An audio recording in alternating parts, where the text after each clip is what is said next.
Good morning and welcome to Business Today. I am Umar Kaltungo. Now we kick off today's edition with the buzz around the Paris Club loan refunds. Now, an alleged confiscation of 3.9 billion naira received by Adamawa State from the Paris Club loan refunds has created anxiety amongst workers in the state. A source at the Yola branch of a bank, which was responsible for the confiscation, said the money was part of the 6 billion naira that the state received from the federal government. Now, the situation has allegedly dashed the hope of teachers and health workers whose salaries were among those slated to be paid from the refunds. According to the anonymous source, the amount represented the overdraft that the state government took from the bank. He said they had to deduct the money because there are no practical signs that the state will pay them, especially as we are approaching political campaign years. He further said, as a business organization, they have to be smart in recovering their money, and that after this Paris Club refunds, no one knows when the government will receive such a huge amount again. An official of the state chapter of the Nigerian Labour Congress confirmed that Governor Muhammad Umar Bindu informed members of the National Union of Teachers about the confiscation. He said, Governor explained his inability to pay the salaries of teachers and health workers due to the challenge. Now, this is one of the issues that has arisen from this Paris Club reforms. There are still a lot of unpaid salaries and pensions of workers and even gratuities of both teachers, health workers, and the rest of them across several states, despite the fact that this is perhaps the second tranche of this reform that they have received, which is meant to be for the payment of these pensions and salaries of workers. However, we are beginning to hear stories about what has been happening around these reforms. But we'll keep following these stories as they develop, and we'll bring them to you. Now, moving on, the Federal Executive Council has approved 3.38 billion naira to boost the production of potatoes in Plateau State. The Minister of Finance, Mrs. Kemi Adeosun, who made the disclosure, said the money will be borrowed from the Agricultural Development Bank with 1% interest rate and a 25 years moratorium. The minister, who said the loan was not fresh, yes, she explained that it had previously been cancelled by the federal government with the intention to make a fresh request for the loan on behalf of Plateau State, which she said was responsible for 95% of potato production in the country, 95% from Plateau State alone. Now, according to her, following ADB's African Development Bank's comprehensive program on potato production in Plateau State, 100,000 families and 17 local government areas of Plateau State will benefit from the loan, while 60,000 jobs will be created by this initiative alone. Now, the terms of the loan is 1% per annum, which is the interest rate, and it has 25 years moratorium. Now, Plateau State will provide counterpart funding and the balance will be borrowed. According to Mrs. Adeosun, the amount of the loan is 3.38 billion naira equivalent, and then Plateau State ought to contribute about 595 million naira as their own counterpart funding. She said government has put a process in place to ensure adequate monitoring, adding that this is really an important economic development for the nation and for Plateau State in particular. She also said Nigeria has real advantage in potato production, and the government will invest the money on roads to enable the products come out, storage, transportation, and of course access to seedlings. Still talking agriculture, let's move over to Katsina State, where the Nigeria Incentive-Based Risk Sharing for Agricultural Lending, that is NIRSAL, and the Katsina State government has launched a landmark agricultural mechanization financing program in which NIRSAL is to provide 75% bank guarantees for 1.6 billion naira to enable the state purchase 225 tractors for lease to farmers at, of course, a very cheap rate. The partnership, which is in continuation of NIRSAL's mandate to boost agricultural production, stimulate inclusive growth and job creation in the sector, will enable Access Bank provide the funds for the purchase of 225 tractors for lease to farmers at, yes, like I said, affordable rates. Now, the groundbreaking mechanization project is expected to increase the tractor density in Katsina State by 1,000 additional tractors in the nearest future. The target is to boost mechanized farming, lower per hectare cost of land preparation, and of course increase food production as well as income for smallholder and medium to large scale agricultural farmers in the state. The managing director of NIRSAL, Mr. Aliu Abati Abdul Hamid, while expressing his delight at the takeoff of the project, said this is practical proof of the deployment of NIRSAL's strategic mechanization finance framework, which is designed to facilitate financing in agriculture or for the purchase of expensive farming equipment for lease to farmers at affordable rate, so as to deepen commercial agriculture, which is in line with the Buhari government's policy focus to put agriculture in the driving seat of the Nigerian economy. He commended the Katsina State government for providing the policy support and of course Access Bank for their willingness to provide the financing. Abdul Hamid added that NIRSAL's mandate as a policy tool in the hand of the government was to boost agricultural productivity and help government achieve its objective of self-sufficiency in food production, job creation, and economic diversification by increasing commercial bank lending to the sector. Now, away from agriculture to communications, about 90% of internet service providers, that is ISPs in Nigeria, are dead. This is according to the Nigerian Communications Commission. The NCC Director, Licensing and Authorization, Ms. Funlola Akiode, who spoke in Lagos during a stakeholders forum on ISPs, lamented that only 10% of the 103 licensed ISPs in the country has approached the regulator for license renewal. She said the world is a global village, and a necessary tool for this process is access to information, of which the internet is a key element. Despite the fact that over 70% of Nigeria's population is active on mobile subscribers, the digital divide is still very wide, especially as it regards rural dwellers. Nigeria, however, trends to the lowest when measured in accordance with the population rate. Of course, our population keeps growing. She added that the penetration rate of 48.4 million when compared to Nigeria's population is just 0.3% or 0.3 or 34%. While Nigeria's population is increasing in geometric progression, the internet usage and penetration rates are increasing in arithmetic progression. You do the maths and get the difference. She lamented that the Commission has witnessed a tremendous decline in the number of applications for ISP licenses, while the renewal rate of this license category 2 has dropped drastically. According to her, as a responsive regulator, the sustainability of ISPs in the telecom business is the primary interest of the Commission, adding, however, that the regulator is not unmindful of the difficult operating environment, the stifling competition from a variety of players, and of course, depth of funding, and so on.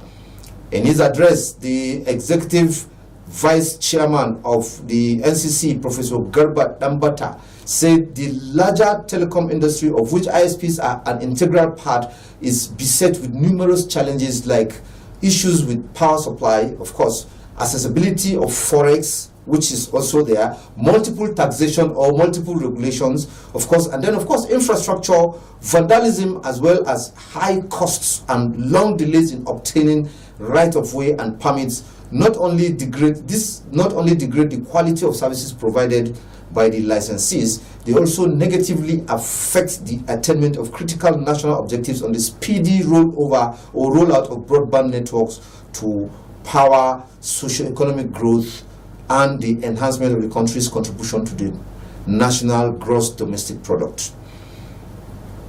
Well, we take a short break now, but remember, you can always follow this program and a whole lot of other programs on the Liberty Television through our social media platforms that will be shown on your screen. Don't go away. We'll be right back.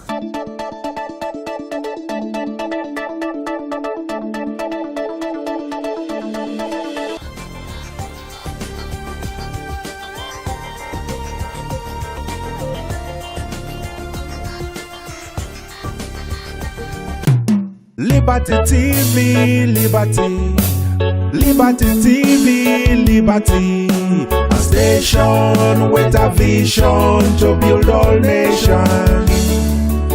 So interesting, educating, so keep on watching. A voice for all, a vision for all, keep on watching.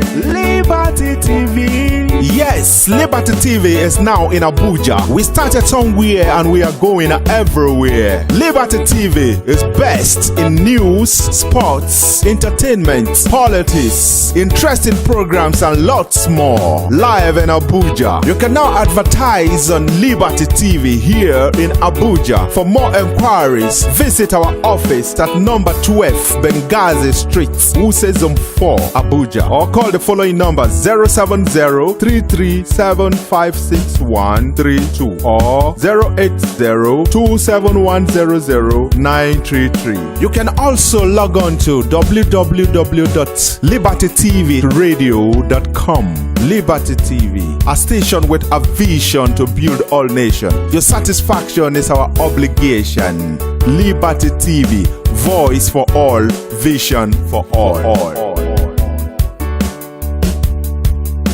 A station with a vision to build all nations. So interesting, educating, so keep on watching.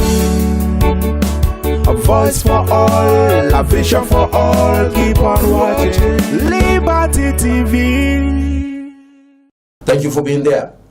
Now, the Central Bank of Nigeria will offer 229.14 billion naira in treasury bills next week in a move to quickly counter the inflation-induced power of 6 of the 652.2 billion naira shared by the three tiers of government.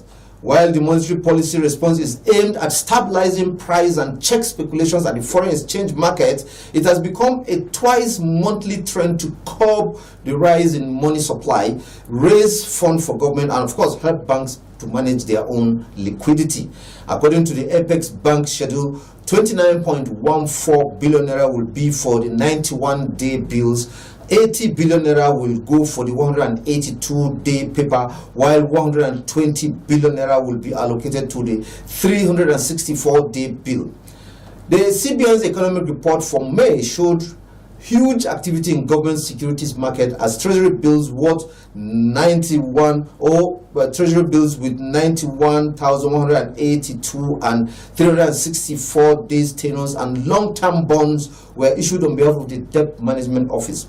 Now, specifically, treasury bills offered were worth about 261.56 billion naira, while 469.85 billion naira and 341.56 billion naira were subscribed and allotted respectively at the auctions held in May 2017. Now, consequently, general activities in domestic money market were influenced by liquidity condition, which is resulting from provisioning and settlement of foreign exchange purchases, auctioning of bills, and of course, bonds. As at May 25th, CBN bills worth about 562.51 billion naira were issued at stop rates between 18 and 18.6%, representing 115.2% higher than the 261.37 billion naira sold at a similar rate in the preceding month. But given the resultant reduced quantity of money in circulation, banks sustain access to the standard, or that is the standing facilities windows of the Apex Bank to square up their positions, either by borrowing from the CBN or depositing the excess in their reserve at the end of each business day. Now, a further analysis of the market data showed that there was more patronage at the CBN standing lending facility, that is the SLF window, compared with the SDF, that is a standing deposit facility window, while rates at both ends remained at 16% and 9% respectively. Well, still on the Central Bank of Nigeria, the foreign exchange reserves has risen to an almost 3-month high of $30.74 billion. That is according to the latest CBN data. The dollar reserve grew, that is by 1.62% from a month earlier. The CBN did not provide reasons for this increase. However, the foreign reserve rose by $7 billion in 6 months to hit $31 billion at the end of April this year. The increase has restored the total to a level that was last seen in August 2015. Now, some of the reasons for this increase can be attributed to the disbursement of the $600 million loan by the African Development Bank, which was released last November, and the recent sale of the 1.5 billion euro bond. Then there's also been a significant recovery in oil production over the period. Now, talking about the external borrowing plans of the state government, the chairman of the House of Representatives Committee on Aid, Loans and Debt Management, that is Honorable Adeyinka Ajayi, has corrected the perception that the legislative arm of government was against borrowing. Speaking during an interactive session to consider states' borrowing requests under the 2016-2018 external borrowing plan at the National Assembly, Ajayi said nothing could be further from the truth, as borrowing was an essential tool in a nation's finance architecture. Well, he also stressed that the situation where a nation borrows for consumption or on recurrent expenditure at the detriment of long-term infrastructural or institution building investments, and where debt services figures begin to rise greatly, eating deep into the nation's available resources or revenues, and its budgetary allocation is unhealthy and therefore unacceptable. That is why perhaps they try to minimize the number or the amount of debt the state governments can borrow from foreign sources. But the interaction became necessary following the request from the acting president, Professor Yemi Osinbajo, on the 25th of May, asking the House of Representatives to separate state projects from items listed in their earlier submission of the 2016 to 2018 external borrowing request plan, with a view to giving the states' request accelerated consideration. Well, we hope these states will not overborrow, but there are several options of getting this money. The state government have been advised by the Minister of Finance, that was earlier in the year, that the state governments can approach the capital market to source for long-term funds for capital projects, instead of going cap in hand to borrow or to wait for Paris loan refunds or handout, as they call it, as they call the handout as the federal government used to dish out loans or supports to state governments previously. Now, let's move on to budget preparation for the 2018 appropriation. For the first time since it was acquired over 5 years ago, the federal government will be using the Government Integrated Financial Management Information System for the preparation of the 2018 budget. This is according to the Director General Budget Office of the Federation, Mr. Ben Akabweze, who confirmed this at a workshop for budget officers in government ministries, departments, and agencies. Now, the GIFMIS, that is the acronym for that system, is an information technology-based system for budget management and accounting that is being implemented by the federal government to improve public expenditure and management processes, enhance greater accountability and transparency across the MDAs. It is designed to make use of modern information and communication technologies to help the government to plan and use its financial resources more efficiently and, of course, effectively. Akabweze explained that over 4,250 government officials involved in budget preparation from about 800 MDAs across the country will be trained on how to use the automated GIVMIS platform for the 2018 budget preparation.